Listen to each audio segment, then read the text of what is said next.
Hello, everybody. Welcome and thank you for coming out to this event at Haymarket House. My name is Dennis. I am monitoring this event.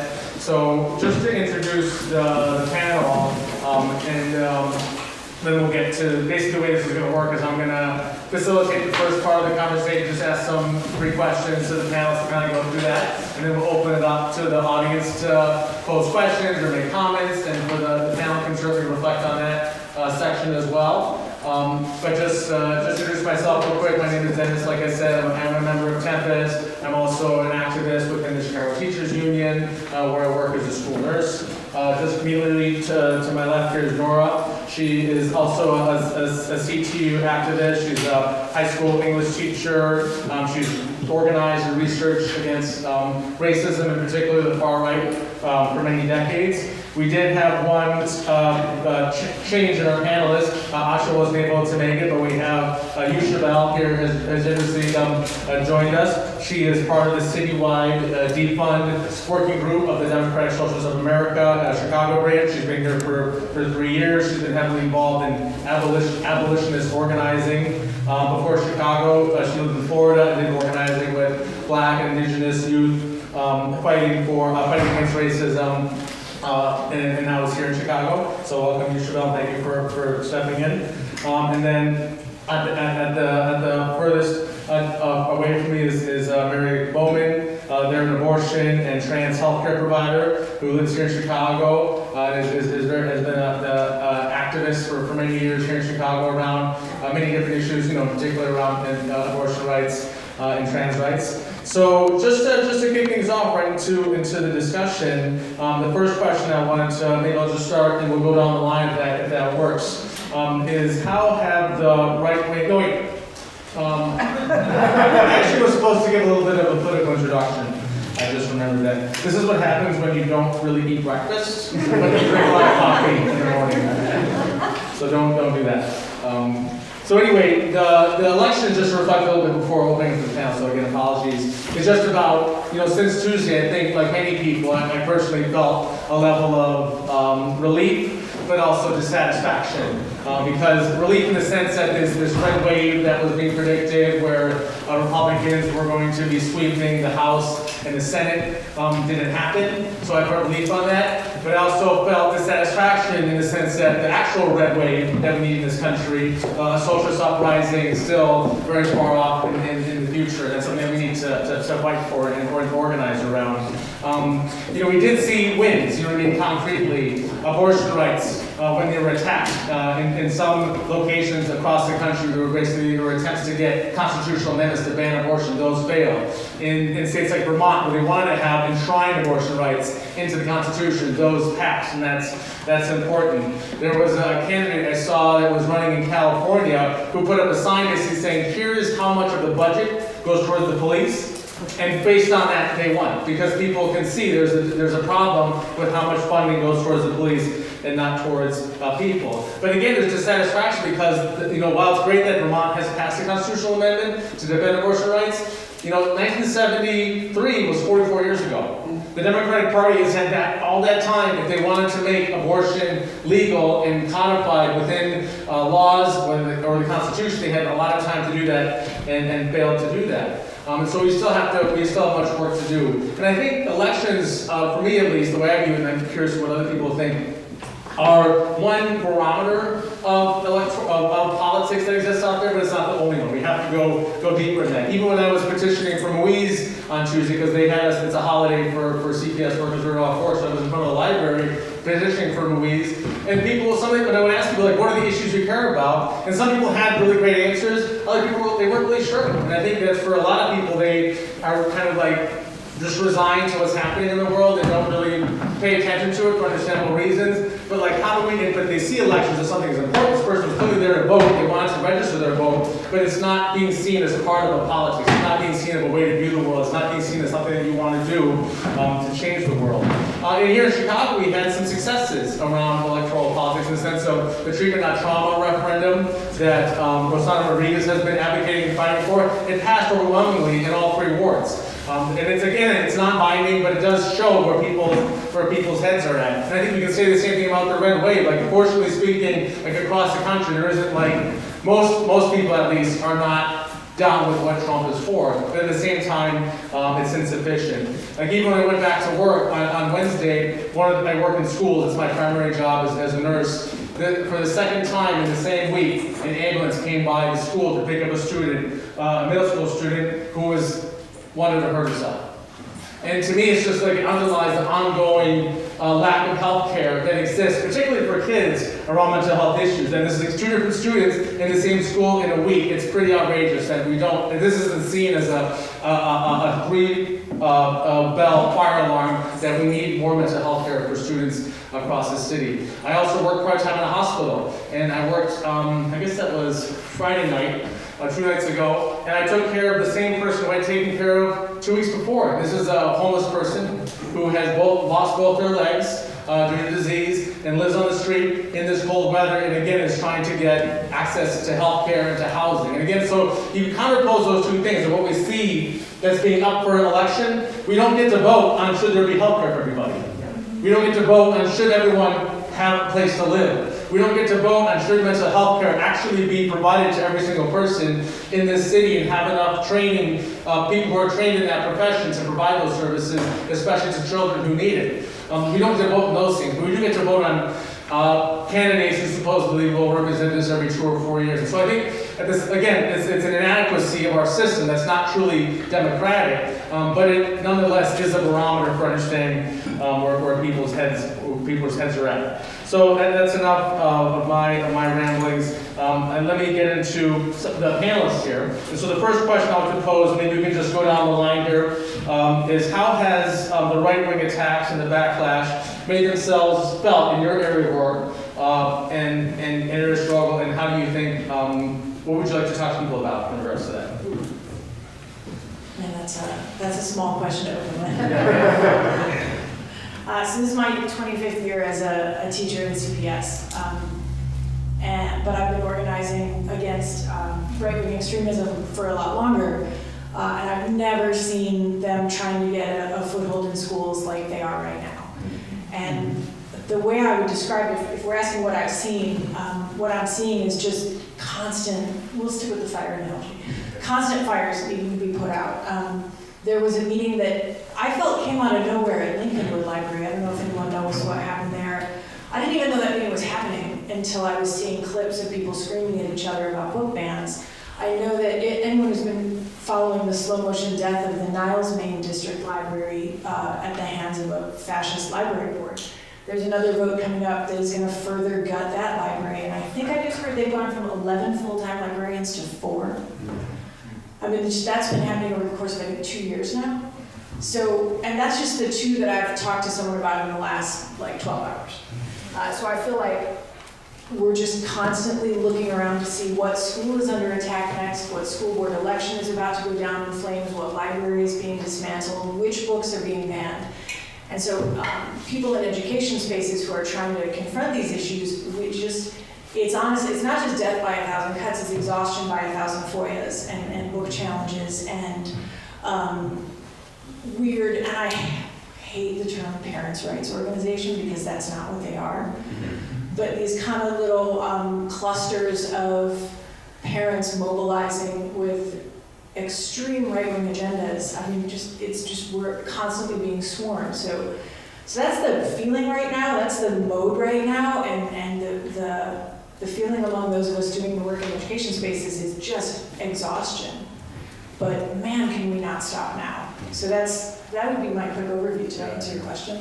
Yes. It was a huge question. Maybe talk more about the attack on the library, like what the response was, and what is it that we would need further on that before going to the next speaker. Well, we could take any example of an attack on a school or an education space and talk about ones that have been handled successfully and ones that have not.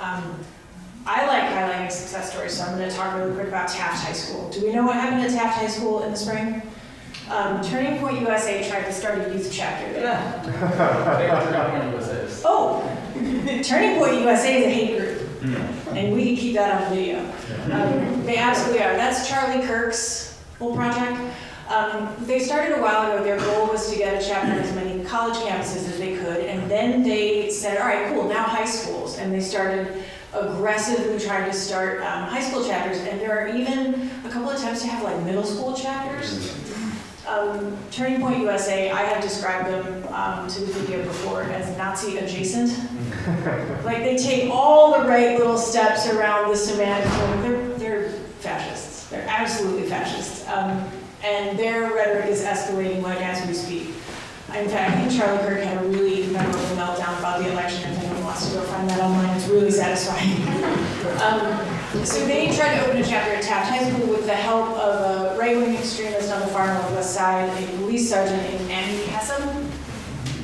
She's awful. She made a big announcement on her Facebook page that, you know, this is coming and they can't stop us and we are many and legion and all that, you know, very like try to stop us rhetoric, and then Taft stopped them. Abruptly.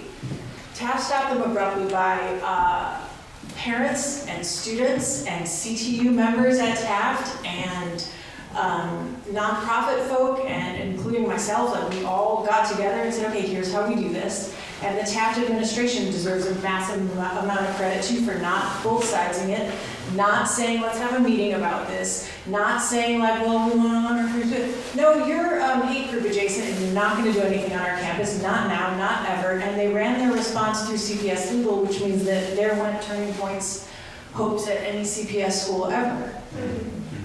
That's the success story I like to hold up, because that was, and all that happened in about 36 hours.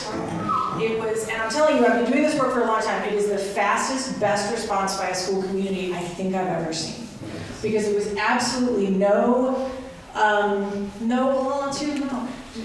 we know who you are, we know what you're trying to do, and you're not going to do it here, full stop. And I would love to see that replicated everywhere that any group like that tries to get a toehold. But I feel like part of that success, I don't mean this in a mean way, was dumb luck.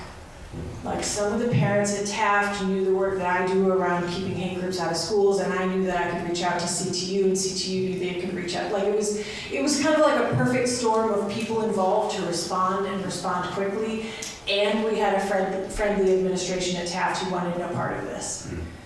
And I don't think that combination happens often enough.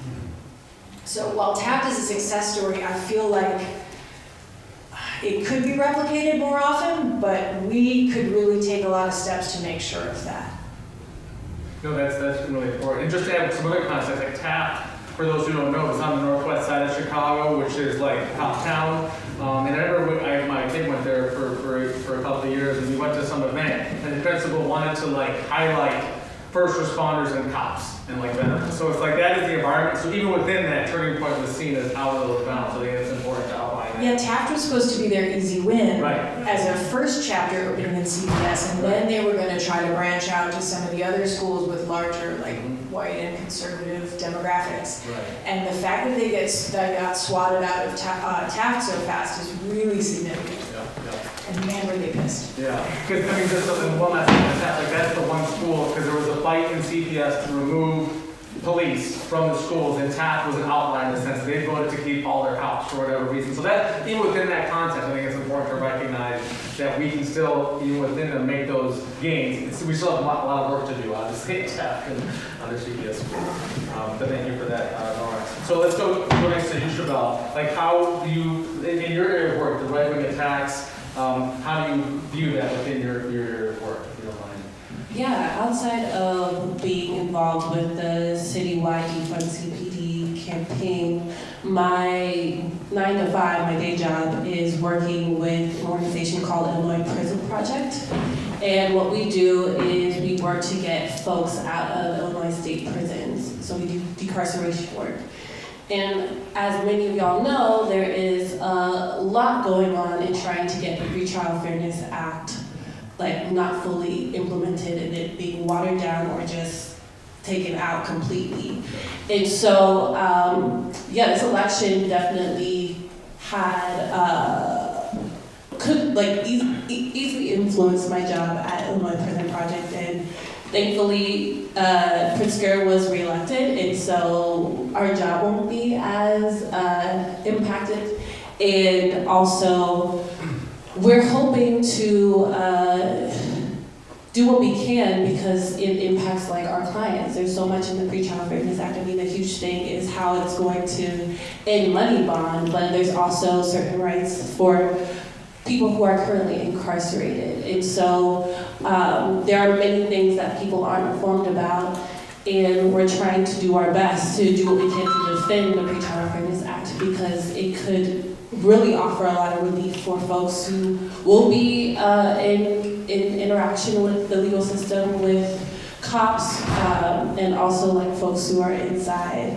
And so specifically with being part of the CPD and working in the 20th Ward to get folks to support mental health clinics being reopened and making sure that we have a crisis response team without police.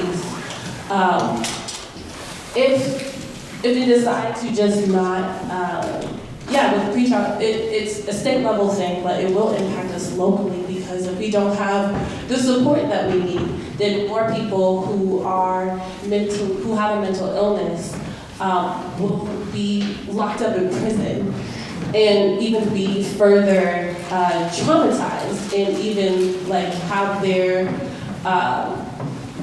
be further like harmed and just have their like whole livelihood. We don't know what their situation are. We see them in transit and we don't want to have anything to do with them. We see that they're having a crisis. I mean, recently I've been seeing more people, and I don't know if it's because it's by circumstance, but I've been seeing more people have kind of have like a meltdown to some level, and I try my best to like intervene because someone, this other patron who was waiting at the red line stop with me was being really verbally violent towards this person that was just, talking to them, and maybe like they weren't doing it the right way because we weren't socialized to act in a particular way. And I had to shut that down and de-escalate because it definitely could have involved like police, because the police are all over public transit spots. And but I think it's because I'm informed on how to like intervene, and folks just want to like discard people and treat them like they're the problem, that they're the threat. And so right wing definitely like portrays people who are Black, people who are marginalized, people who are in poverty, people who are houseless, people who have mental illness as if they're the problem, as if they're the dangerous people. And it communicates to the public that like these are people that you need to be on guard about and just like do what you can to get them out of here. And it's created this kind of like very negative, violent reaction to folks who just need help and support. And it increased people's boldness, and it's pretty ugly. And I've just been seeing it a couple of times right when I'm like taking public transit. So it's heartbreaking to see that people are being misinformed as if people who really need the support and resources are the problem when they're not. Absolutely. No, I had, when I worked at a hospital, they had shut it down for remodeling, and so as part of the county system, so they sent the nurses who worked at the hospital to go work at the jail, Cook County Jail. And so for 2 shifts, I did that work. And the vast majority of medicine that I was distributing were anti-anxiety medicines, antidepressants. It's the largest provider of mental health care in the entire country. Cook County Jail is, and it's just outrageous that exists and that there isn't enough services for them.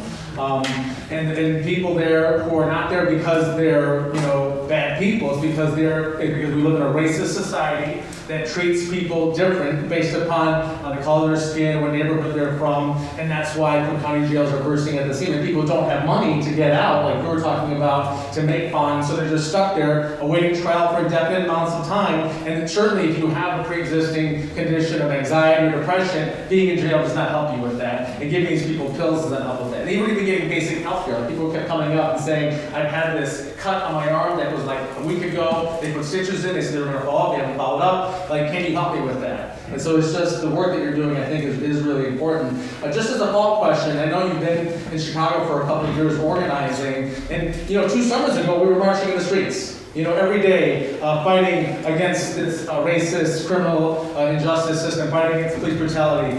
And since then, we're not doing that now. But like, how would you characterize some of that mood, that sentiment that still exists out there, but without that struggle in the street, and how the right wing has tried to claw back, going from not defund, but defend? If you could talk a bit about that aspect of your work.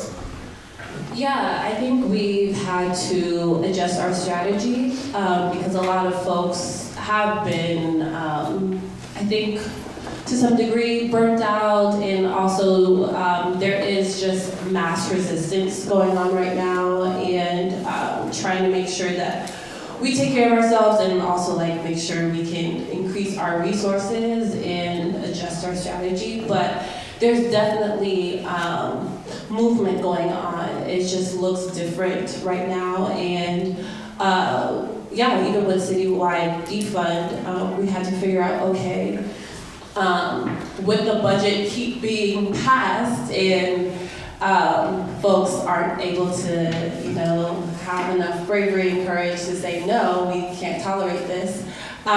We had to figure out, okay, like, what are some material wins that we can have here? And that is why we pushed in August, very unsure if we could get the signatures to get the referendum about certain wards, because people need something now.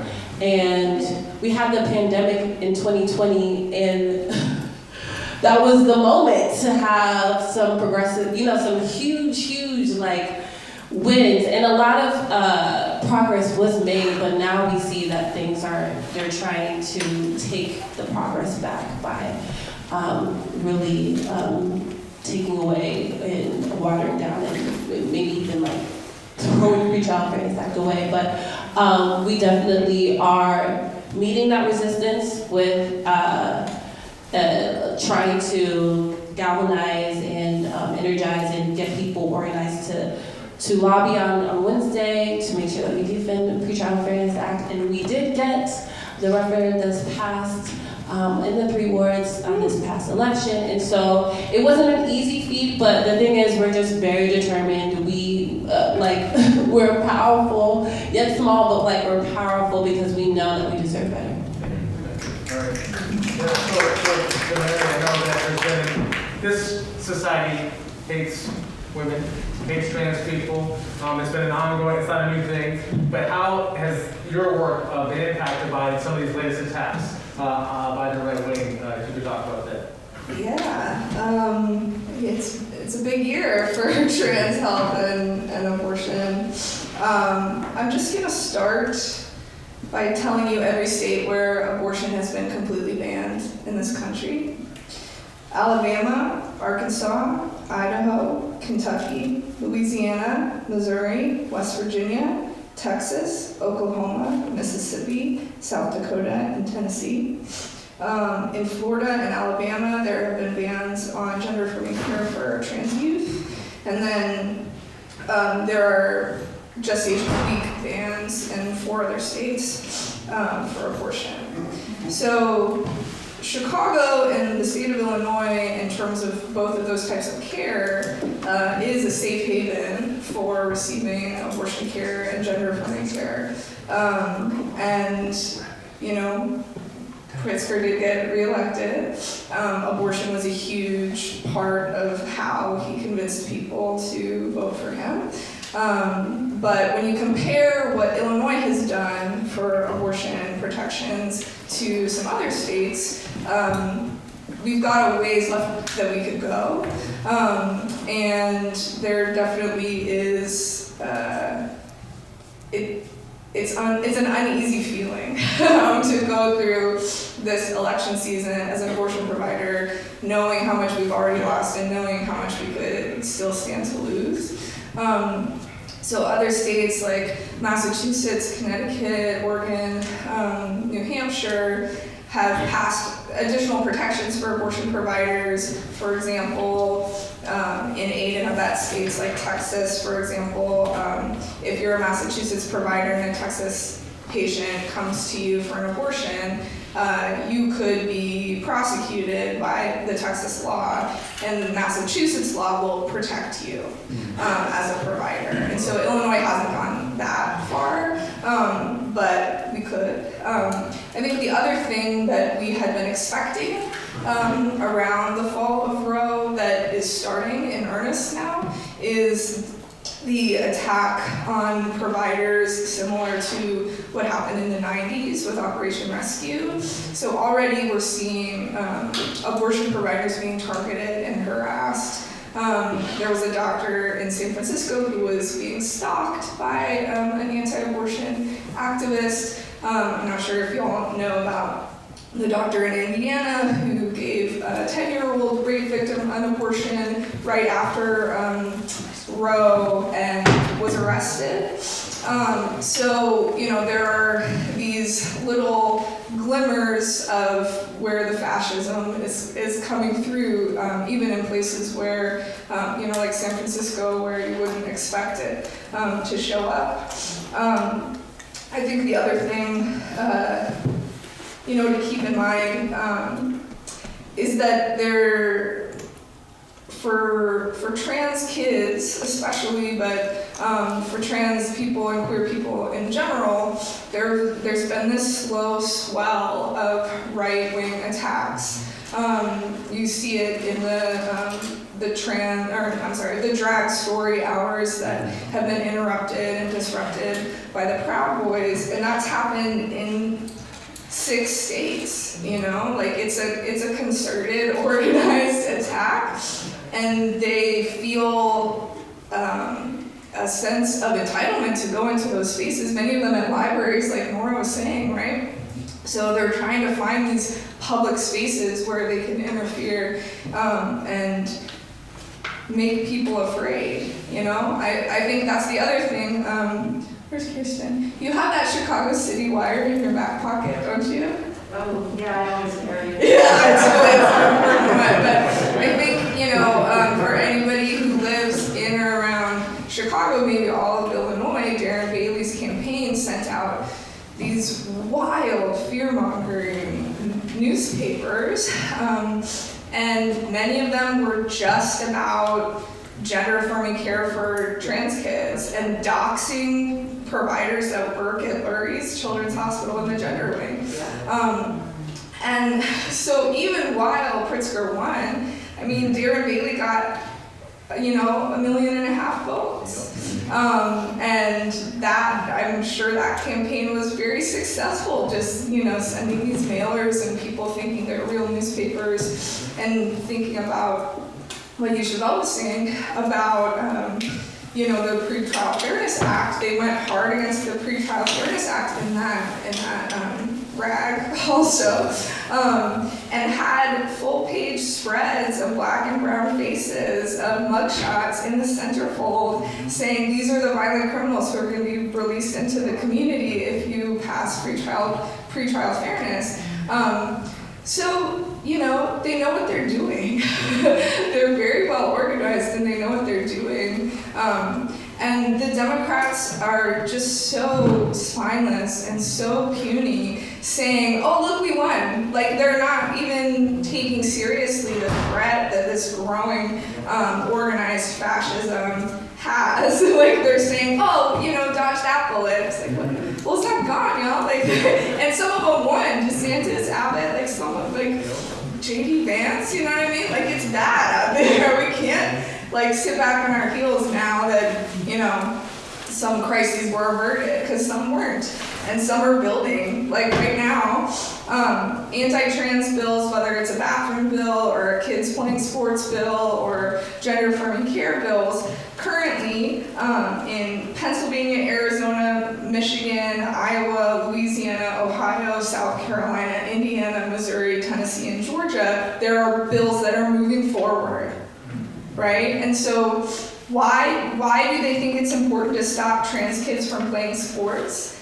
They don't. They're seeing, you know, what Nora was saying about using these public spaces, schools, libraries, places where they have organized control over a library board, over a PTA, where they can leverage power, right? And it's really easy to scaremonger about children when you say these children are being abused or mutilated or groomed or whatever. And so they're taking the lowest hanging fruit and they're really trying to push their agenda in these public spaces where, you know, how many of you are on the PTA? You know what I mean? Like, it's not, they take these hyper-local spaces and then take control of them, and then they start to push their agenda that way.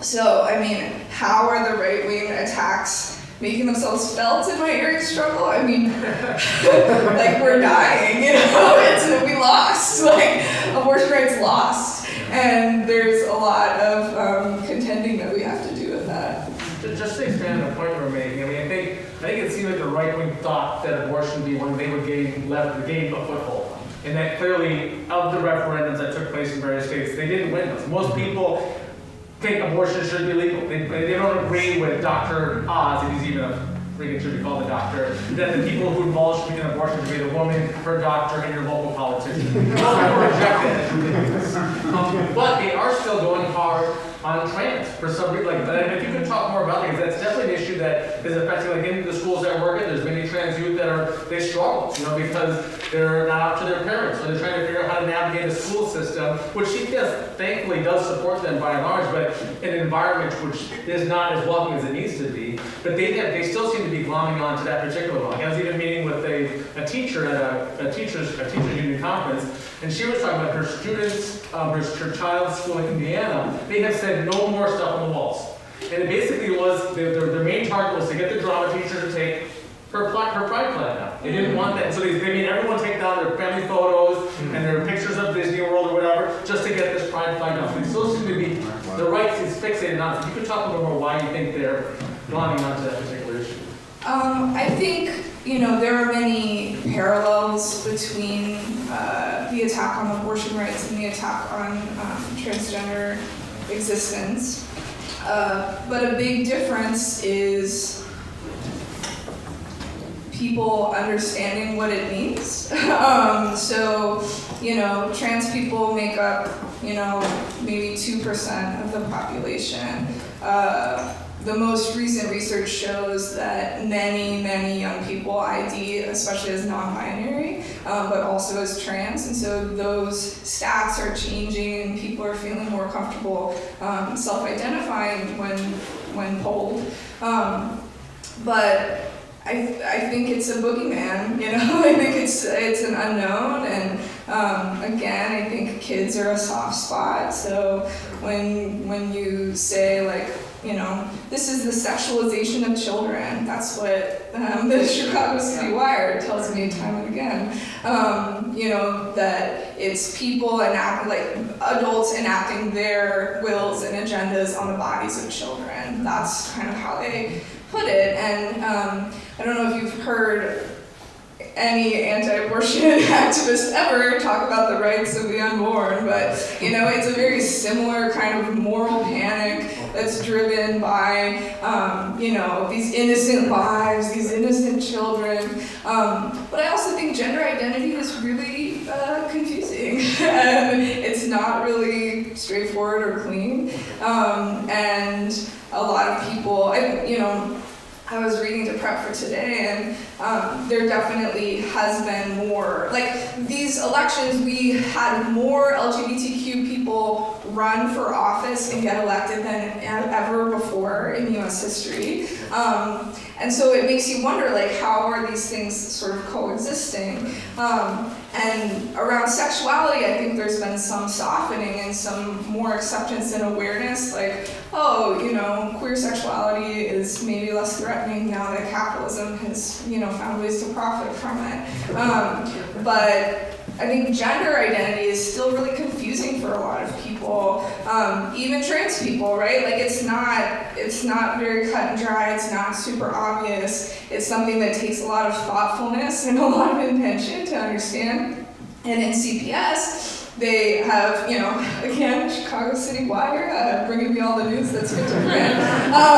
They published slides that, have been sent to CPS to do presentations about gender identity and making, students feel comfortable coming out and, teachers to understand what it means to come out and all this stuff. And so, it's a much younger, I don't want to say phenomenon because that sounds, sort of sparkly, but it's just, we haven't had the language for it as long as we've talked about abortion. And we know that 1 in 4 people in their reproductive lifetime will have an abortion who can get pregnant, right?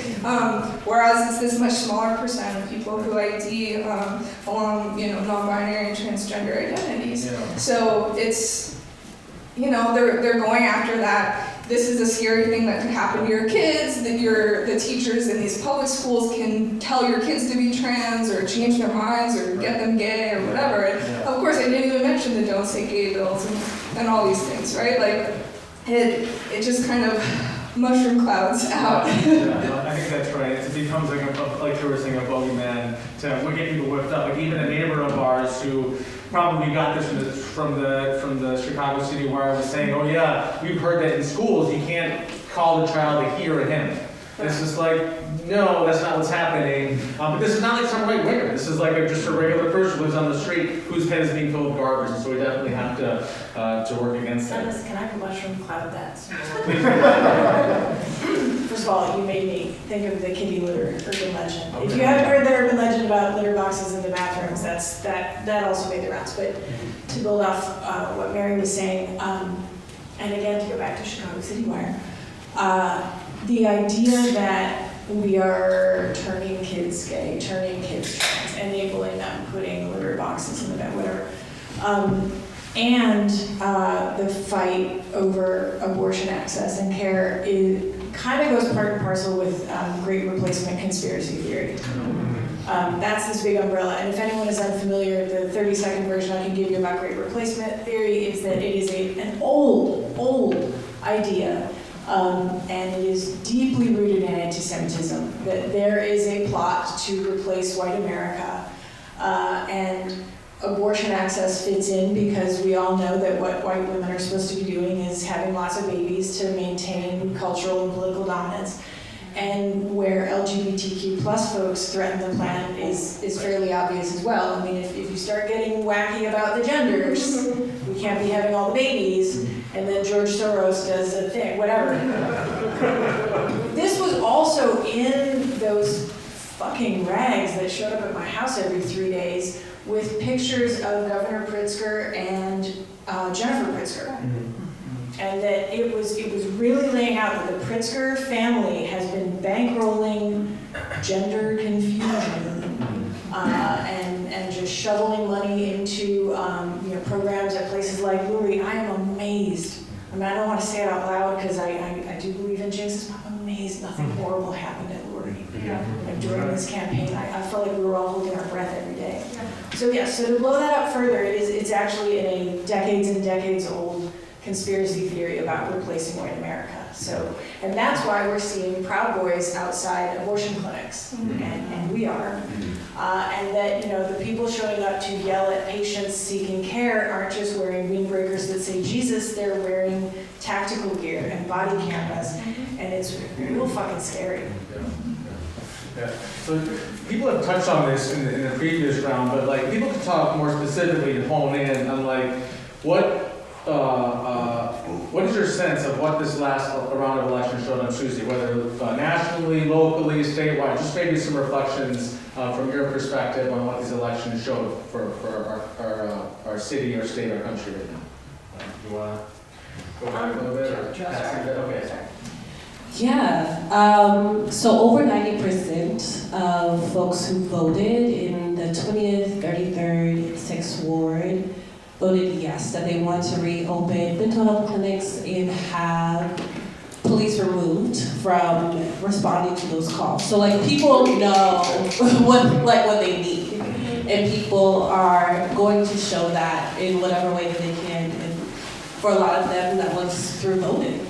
And so that's I think we're going to use that for the mayoral elections and really push candidates, potential aldermen, people who are hoping to get reelected, and a lot of the candidates that are running for mayor, and tell them, hey, this is what folks need, and they know that they need it, and you can't tell them that, hey, we're gonna do X, Y, and Z and make these promises. And we've already had Lori Lightfoot said, oh yeah, I'm gonna reopen the mental health clinics, and we haven't seen any of that.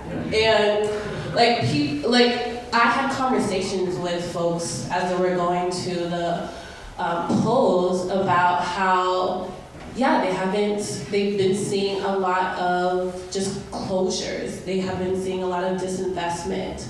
And they see that their loved ones, they themselves, haven't experienced a pandemic that has literally taken lives, and how it's impacted their mental well-being.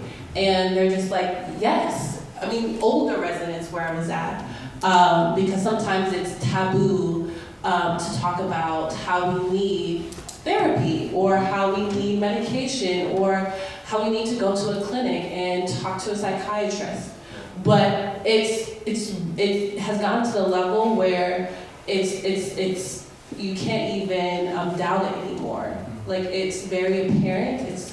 And the need is clear, and so people want it, and they're in desperate need for it. And so I think that was clear. People are desperate for the elections, because I don't think we were anticipating those numbers being that high, because we have been seeing a lot of folks saying, oh, there's a lot of young people that are carjacking or taking their cars.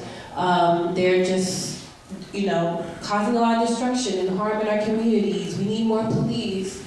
But also, they see that they also need services and resources as well. And we need to now have those real conversations.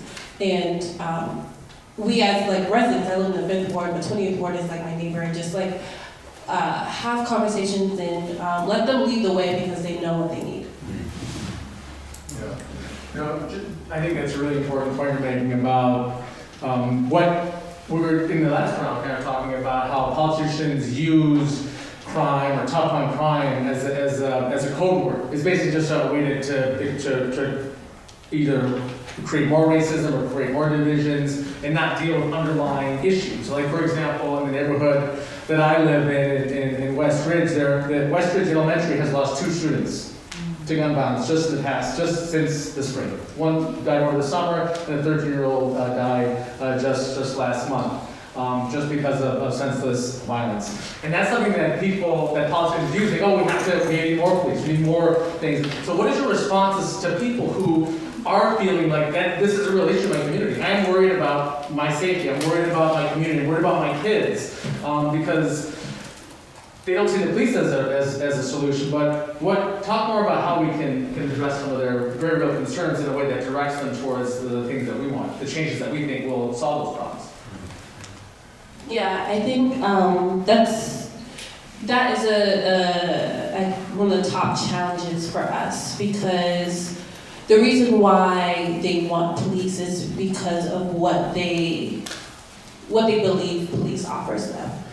Police offers them safety. Police offers them some form of protection, and I think folks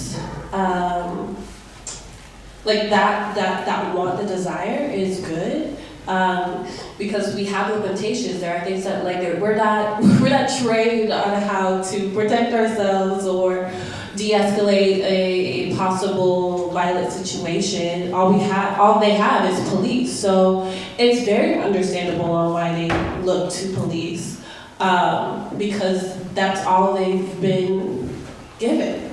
And so what we do is we ask them questions about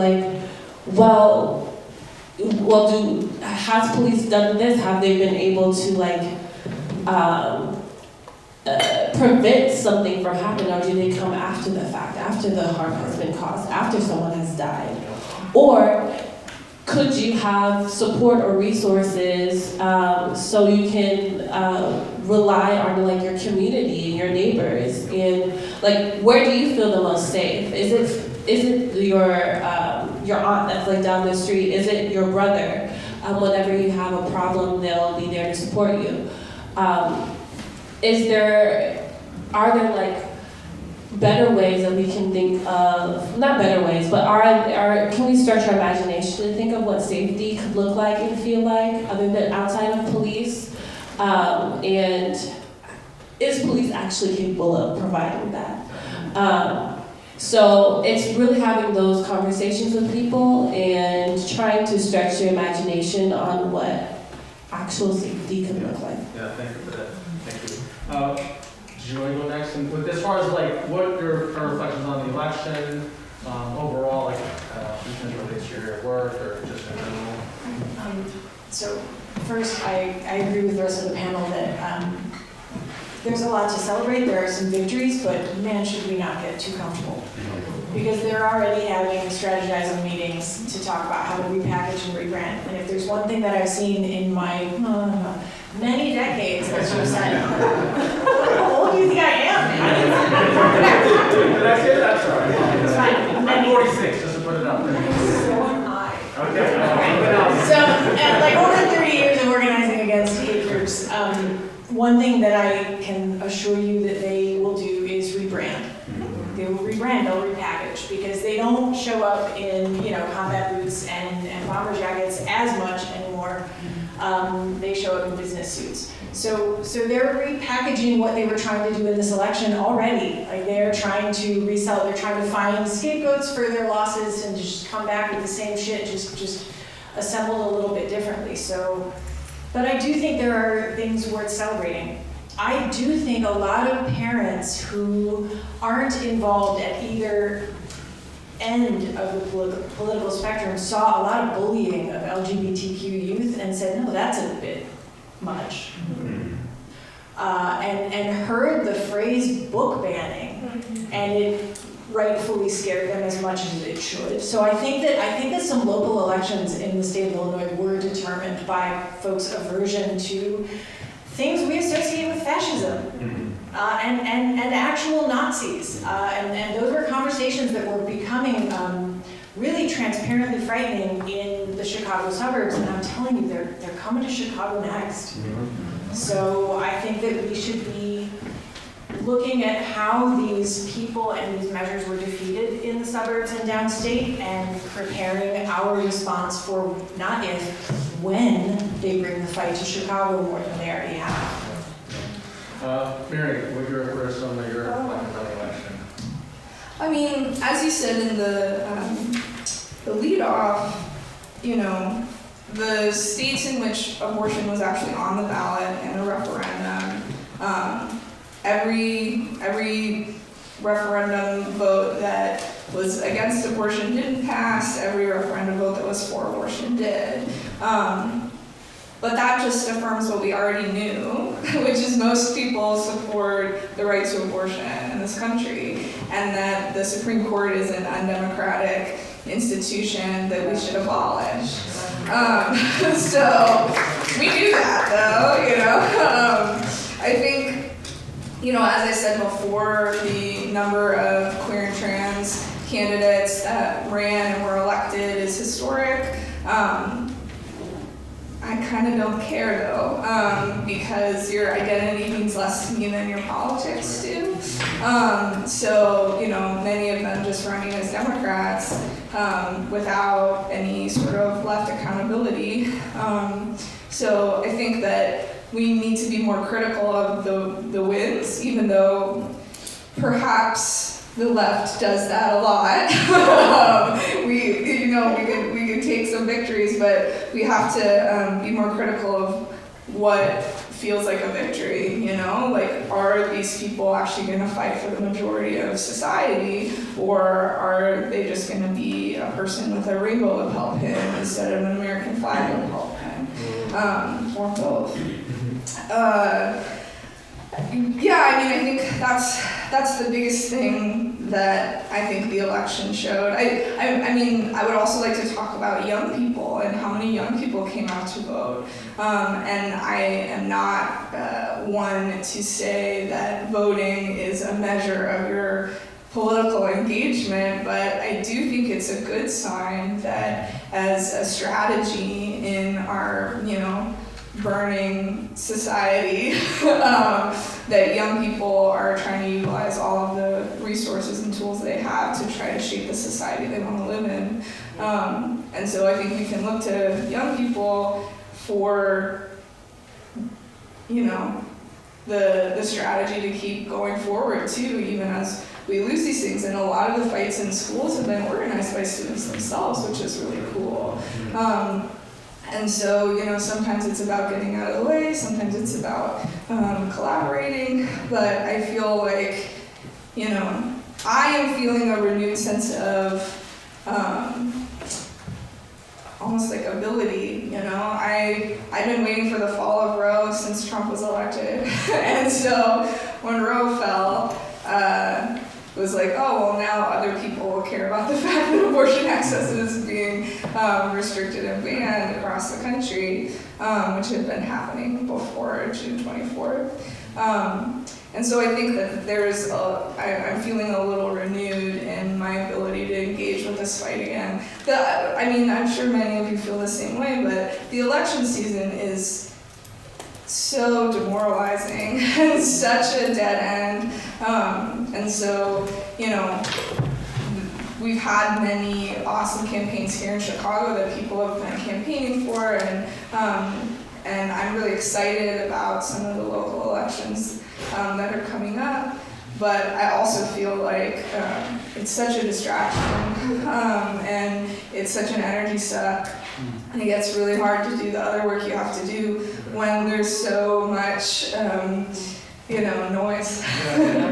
No, I really appreciate you naming that tension that exists. It's like there's so many hours in the day. Like, should we be spending our time doing what towards that change? So we've been kind of talking at the audience for the last hour, give or take. So maybe we could have some participation from the audience. Start and then quickly pass the mic down the line, because all three of us up here were like, oh, that's a good question. I don't know that there is a task force.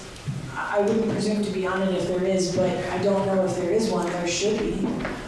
There should be something like a rapid response team for when they're going to storm a library meeting or an LSC meeting. That's what I would really love to see, a communication network that connects a lot of us and that we can mobilize in an afternoon to be at a meeting that night. So that's like short term. I think we need one of those. But then larger scale, I would love to be on that team, because I think we desperately need it. I wish I had an answer on how to start assembling one. I think that we need to get some brains in the room and make that happen. Yeah, real briefly. I'm down for that. I don't think it exists now, but I do know that there are coalitions. I'm a part of a couple, and there are organizations that work together on, even with the referenda. We had 30 working families working with us. We had staff on the south side, just working to really make this one happen. And I think folks are really down for that. I think it's just getting folks in the same room able to meet and discuss and what that looks like. I think it starts there.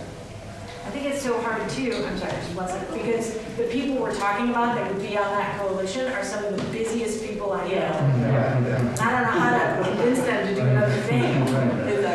Well, that's us now, right? You're busy. Where you go? Yeah, that's what I was gonna say. It's, that how many hours in a day conundrum, but I think we already have a lot of the infrastructure to use and build. I love the idea of a rapid response team. I also think it's hard because while there's a lot going on in Chicago we need to defend, I think the most grievous offenses are outside of the city, except when they truck in their people from the suburbs to attack our spaces, most often abortion clinics. But I mean, I would just offer that if you look at the history of the pro-abortion movement, there are a lot of really vibrant examples of clinic defense and direct action against fascists who are trying to kill us. And so, you know, looking to movement history, I think, you know, you can also look at ACT UP and how they built really creative, really incisive direct action campaigns around expanding healthcare for people living with HIV. I think the organizations that we're trying to build to usher in the world we want to see and the society we want to be a part of are going to be the same organizations that we're going to use to stand up against the fascists. And so I think what you were saying in terms of like having a committee to do that stuff, yeah, but you know, to help with burnout, I think everybody needs to be committed to showing up, you know, in the short term to kind of help with this, especially the people who are least affected by it. I know as a trans person, as an abortion provider, shouting at anti-abortion activists, you know, they want to kill me. So while it's cathartic for me to shout in their face, I would much rather someone else do it and I can cheer them on, right? So just kind of like how much skin do you have in the game, and if you don't have a lot, maybe put more in.